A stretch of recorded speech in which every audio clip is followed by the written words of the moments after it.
Hello everyone, welcome back to my channel. कैसे हैं आप सब? आई होप आप सब ठीक होंगे। मैं बिल्कुल ठीक हूँ। सबसे पहले आप सभी को जय माँ काली, हर हर महादेव, जय शिव शंकर, राधा रानी, कान्हा जी और आप सभी देवी देवताओं की कृपा, आपके इष्ट की कृपा, आपके गुरुजनों की कृपा, सब भगवानों की कृपा आप पर बनी रहे, ऐसी मैं प्रार्थना करती हूँ भगवान से। तो चलिए, नवरात्रि की ढेर सारी शुभकामनाएँ आपको। नवरात्रि चल रहे हैं और आज है मेरा फ़ास्ट, मतलब मैं 2 तो करती ही हूँ, जो ये नवरात्रि हैं उनकी, और जो नॉर्मल वाली नवरात्रि आती हैं, जो हम सबको मतलब पता होता है, उसमें कोशिश करती हूँ। जैसे पिछली बार मैंने 7 करे थे, 5 कर लूँ या कभी 9 भी कर लूँ।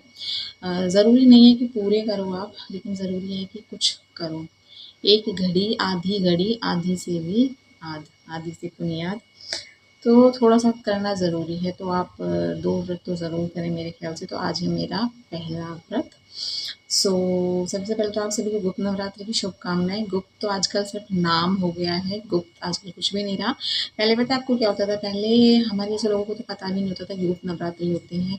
ये जो ब्राह्मण होते हैं ना, इनको पता होता था और ये चुपचाप मतलब अपनी साधनाएँ जो भी हैं करते थे, और इसमें चुपचाप ही करा जाता है। गुप्त नवरात्रि, इसमें शोर नहीं मचाया जाता। जो दूसरी नवरात्रि आती है अ, उसमें आप कितना भी ढोल नगाड़े बजा के और मतलब माता को मनाएं। ये जो गुप्त नवरात्रि है, इसमें शांति से गुप्त तरीके से चुपचाप, किसी को बिना पता लगे चुपचाप साधनाएं की जाती हैं, तंत्र मंत्र किए जाते हैं, और जो अपना कोई मंत्र होता है वो सिद्ध किया जाता है, सिद्धि प्राप्त की जाती है। बड़े-बड़े मतलब कि जो हैं इस फ़ील्ड में जो होते हैं, वो बहुत बड़ी-बड़ी साधनाएँ करते हैं, क्योंकि इसमें बेनिफिट ज़्यादा होता है।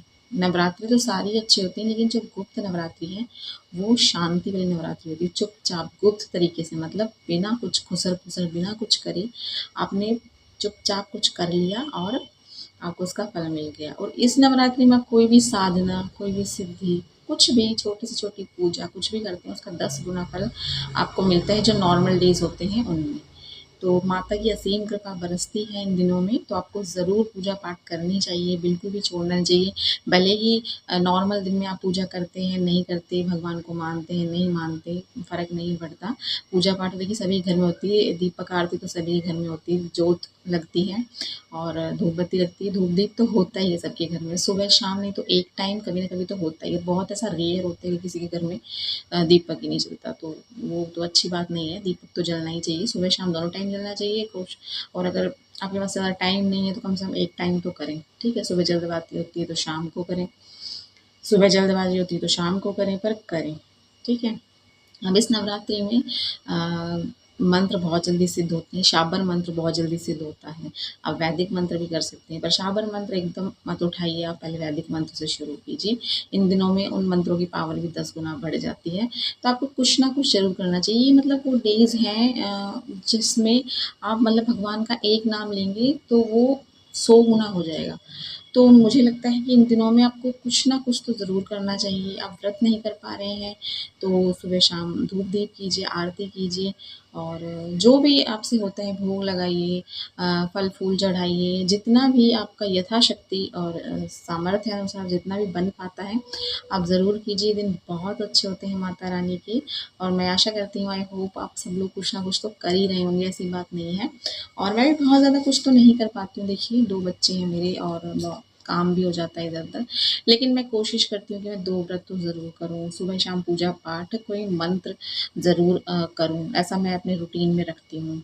तो आपको अगर आप किसी गुरु से गुरु मंत्र मिला हुआ है, तो आप वो गुरु मंत्र भी कर सकते हैं। इन दिनों में बहुत ज़्यादा बेनिफिट होता है उसका। प्लस में आपको नाम-दान, जैसे आपने कहीं से ले रखा है, नाम ले रखा है, तो आप वो भी कर सकते हैं, मतलब अपने गुरु के ऊपर चलते हुए उसका भी जाप कर सकते हैं। अगर आपने गुरु मंत्र ले रखा है तो मैं कहूँगी कि गुरु का ही कीजिए, गुरु नाम ले रखा है तो वो ही कीजिए, ठीक है? फिर आपको ये और कुछ करने की ज़रूरत नहीं है, ठीक है? साथ में अगर आपने कुछ नहीं ले रखा है, मतलब कोई गुरु मंत्र नहीं रखा, गुरु नाम कहीं से नहीं ले रखा है, अब आप क्या करें, ठीक है? अगर आप देखिए कोई मंत्र सिद्ध करना चाहते हैं तो वैदिक मंत्र ले लीजिए, बीज मंत्र ले लीजिए। पहले मैं कहूँगी कि आप ओम नमः शिवाय जैसे कि वैदिक मंत्र है, सात्विक मंत्र है, इसकी 1 माला 2 माला कीजिए। उसके बाद आप बीज मंत्र भी ले सकते हैं, जैसे अ, माँ काली का, या फिर जिसके भी जो भी आपकी इष्ट हो, जो भी आप करना चाहें, ठीक है? कोई भी मंत्र आप कर सकते हैं। ये मंत्र बहुत जल्दी सिद्ध होते हैं इन दिनों में, बहुत ज़्यादा बेनिफिट देते हैं आपको। मैं कह रही हूँ आपको 10 गुना क्या 100 गुना बेनिफिट देते हैं, आप करके देखिए। बहुत ज़्यादा, अब जो नॉर्मल डेज़ होते हैं उनसे बहुत ज़्यादा फल इन दिनों में मिलता है। जो नॉर्मल नवरात्रि होती है ना, उससे भी मैं कहूँगी कि 10 गुना ज़्यादा फल इस गुप्त नवरात्रि में मिलता है, क्योंकि ये गुप्त होते हैं। पहले तो ये गुप्त होते थे, चुपचाप ब्राह्मण लोग ही करते थे, जिनको पता होता था। हमारे जैसे लोगों को तो पता नहीं होता था, तो उनको कुछ पता भी नहीं होता था। डेली नॉर्मल रूटीन जो हमारा डे होता है ना, वैसा ही चला जाता था, हमें पता नहीं लगता। लेकिन आजकल कुछ भी छुपा हुआ नहीं है। सोशल मीडिया, इंटरनेट है, आपको सब कुछ पता लग जाता है, क्या हो रहा है, क्या नहीं हो रहा। आजकल तो सबको पता होने लगा है गुप्त नवरात्रि बिल्कुल नॉर्मल नवरात्रि की तरह किए जाते हैं, पर आपको ऐसा ढोल बजाने की ज़रूरत नहीं है। माता को आप इसमें शांति से याद कीजिए, माता को शांति से उनकी कृपा प्राप्त कीजिए, नाम जप करिए, मंत्र जाप करिए, ज़्यादा से ज़्यादा बीज मंत्र का जाप करिए। आपको गुरु मंत्र या गुरु नाम नहीं मिला है, तो फिर आप सात्विक मंत्र उठा के एक और बीज मंत्र का जाप कीजिए, ठीक है? माता की नवरात्रे हैं तो देखिए माँ का ही कीजिए, जैसे ओम दुम दुर्गाय नमः, या क्लीम मंत्र का भी जाप कर सकते हैं। माता का बीज मंत्र है ओम ऐं ह्रीं क्लीं चामुंडाय विच्चे, इस मंत्र का भी जाप कर सकते हैं। पहले सात्विक मंत्र ज़रूर करें, सात्विक जो वैदिक मंत्र होता है, जैसे ओम नमः शिवाय, ओम नमो, तो आप ये सारी जाप कर सकते हैं। और मेरी बेटी आ गई है, पता नहीं मुझे कितना बताने देगी, कितना नहीं बताने देगी, छोटी है ना अभी। तो ये सारी चीज़ें आप कर सकते हैं। देखिए बच्चे छोटे हैं ना, इसलिए मैं ज़्यादा कुछ नहीं कर पाती हूँ। अगर आपके बच्चे छोटे नहीं हैं, बड़े हैं, या सबसे आसान चीज़ आप कर सकते हैं, मैं बताऊँगी आपको। कोई साधना नहीं करनी, कोई कुछ नहीं करना। आप नॉर्मल रूटीन में जो पूजा पाठ करते हैं, धूप दीप जलाइए। जो आप दीपक जलाते हैं उसमें 2 लौंग का जोड़ा ज़रूर डालिए, कपूर ज़रूर जलाइए, घर में लोबान गूगल की धूनी ज़रूर कीजिए, ठीक है? ये सारी चीज़ें ज़रूर कीजिए। धूनी आपको पता ही होगा, लोबान गूगल की होती है जो, वो धूनी ज़रूर कीजिए आप।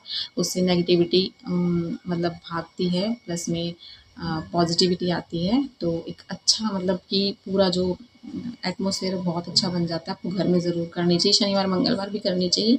अब नवरात्रों में आप डेली करें तो ठीक है। छोटा सा हवन कुंड भी आता है, तो वो भी आप कर सकते हैं। तो हवन कुंड भी आता है छोटा सा, उससे भी आप कर सकते हैं हवन। और ये धूनी तो ज़रूर कीजिए। याद रखिए धूनी गाय के उपले में कीजिए, आजकल ईज़िली अवेलेबल होते हैं, मिल जाता है पतंजलि स्टोर पे भी, या फिर इधर-उधर आप ट्राई कर सकते हैं। हम लाते हैं तो ईज़िली मिल जाता है, तो आप वो ट्राई कर सकते हैं। तो यस, जैसा कि मैंने आपको बताया, ओम दुम दुर्गाय नमः, ओम क्रीम कालिकाय नमः, ठीक है? और क्लीम या क्रीम, किसी भी मंत्र का आप जाप कर सकते हैं जो आपको सही लगे, ठीक है? तो बस यही बता रही थी मैं, और क्या बता रही थी? ठीक है, सबसे आसान चीज़ मैं बता रही हूँ। आप अपने घर पे नॉर्मली जो सुबह शाम करते हैं पूजा पाठ, धूप दीप करिए, ठीक है? और सिर्फ़ 1 माला अपना ओम नमः शिवाय की, और 1 माला अपनी कीजिए आप या तो क्रीम या क्लीम, या ओम दम दुर्गाय नमः, या ओम क्रीम कालिकाय नमः, और ओम ऐं ह्रीं क्लीं चामुंडाय विच्चे, इसकी, या फिर जो भी मंत्र आपको सही लगे, ठीक है? तो उस मंत्र में से आप कोई भी एक मंत्र चूज़ कर लीजिए, पर मैं कहूँगी सबसे पहले 1 माला आप ओम नमः शिवाय, या ओम गम गणपते नमः, या ओम नमो भगवते वासुदेवाय, इसकी ज़रूर करें। ये वैदिक सात्विक मंत्र होते हैं, कोई प्रॉब्लम नहीं होती इनसे। तो आप 1 माला इनकी करें। इनमें भी अगर बोल के कर रहे हैं, जैसा कि आपको पता है, अपने मंत्र को लॉक करें, पीछे ओम, आगे पीछे ओम लगा के। अगर मन में कर रहे हैं तो आप, कोई दिक्कत नहीं है, आप जैसे चाहें वैसे कर सकते हैं। इसके बाद भी अगर आप ये सारा कुछ चीज़ नहीं कर पा रहे हैं, आप सुबह शाम जाप भी नहीं कर पा रहे हैं, आप एक टाइम भी नहीं कर पा रहे हैं, आप कुछ भी नहीं कर पा रहे हैं, तो जैसे आपकी अगर अष्टमी की कढ़ाई होती है, या फिर नवमी की कढ़ाई होती है, जो नॉर्मल होते हैं, इसमें भी सारा प्रोसेस वैसा ही होता है।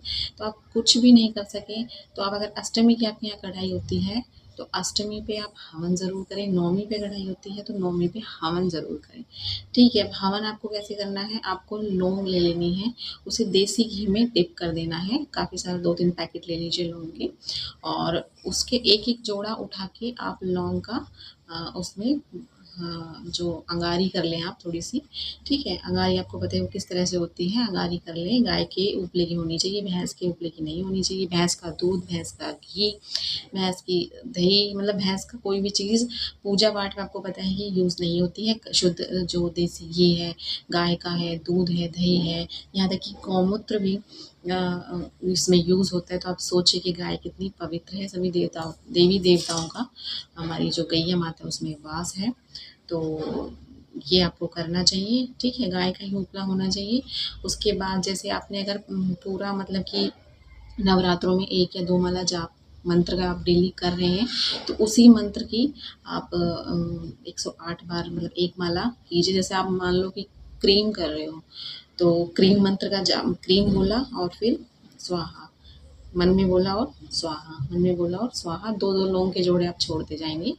देसी घी में डिप करे हुए, गाय के घी में, ध्यान रखिए भैंस का नहीं होना चाहिए।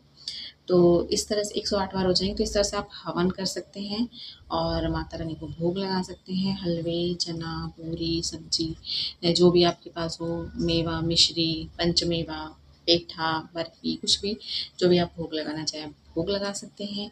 माँ की पूजा कीजिए, आराधना कीजिए। अगर कुछ भी नहीं कर पा रहे हैं तो इस तरह छोटा-सा हवन ज़रूर कीजिए। और 108 अगर नहीं कर पा रहे तो देखिए कम से कम 51 कीजिए, 51 नहीं कर पा रहे तो 21 कीजिए, 21 नहीं कर पा रहे हैं तो 31 कीजिए। कुछ तो मतलब कुछ ना कुछ तो कीजिए, ठीक है? 11 तो कम से कम आहुति जो देनी होती है स्वाहा करके वो दीजिए, जो भी मंत्र आप कर रहे हैं उसका, ठीक है? बाकी अगर कुछ भी आपको पूछना है तो आप कमेंट सेक्शन में पूछ सकते हैं, मैं हर एक कमेंट का रिप्लाई करती हूँ। तो आप इस तरह से छोटी-सी छोटी-छोटी चीज़ें कर सकते हैं, माता रानी की कृपा प्राप्त कर सकते हैं। बहुत बड़े-बड़े हवन, बहुत बड़े-बड़े यज्ञ, बहुत बड़ी-बड़ी साधनाएँ, तंत्र मंत्र सिद्ध किए जाते हैं। बहुत ही मतलब स्पेशल डेज़ होते हैं ये आपको, तो लोग पता नहीं क्या-क्या सिद्ध करते हैं, तो आपको कम से कम माता की कृपा तो प्राप्त करनी ही चाहिए, माँ को याद तो करना ही चाहिए, इतना तो आप कर ही सकते हैं। और माता की कृपा पाना हमारा हक है, ठीक है? इसे हमें कोई रोक नहीं सकता, वो हमारा हक है और हमें ज़रूर लेना चाहिए। तो ये था आज का वीडियो, आई होप आपको अच्छा लगा होगा। कोई भी आपकी कोई भी किसी तरह का क्वेश्चन हो, तो आप नीचे कमेंट सेक्शन में पूछिएगा। Thank you so much for watching, love you all guys, bye, take care. माता रानी की कृपा आप सभी पर बनी रहे। फिर मिलूँगी नेक्स्ट वीडियो में और इन नवरात्रों का भरपूर आनंद लीजिए, माता को याद कीजिए, कुछ भी नहीं कर सकते हैं तो मन ही मन में माँ का ध्यान कीजिए, माँ का नाम लीजिए, ठीक है? थैंक यू सो मच, मिलेंगे जल्दी नेक्स्ट वीडियो में। जय माँ काली, राधे राधे।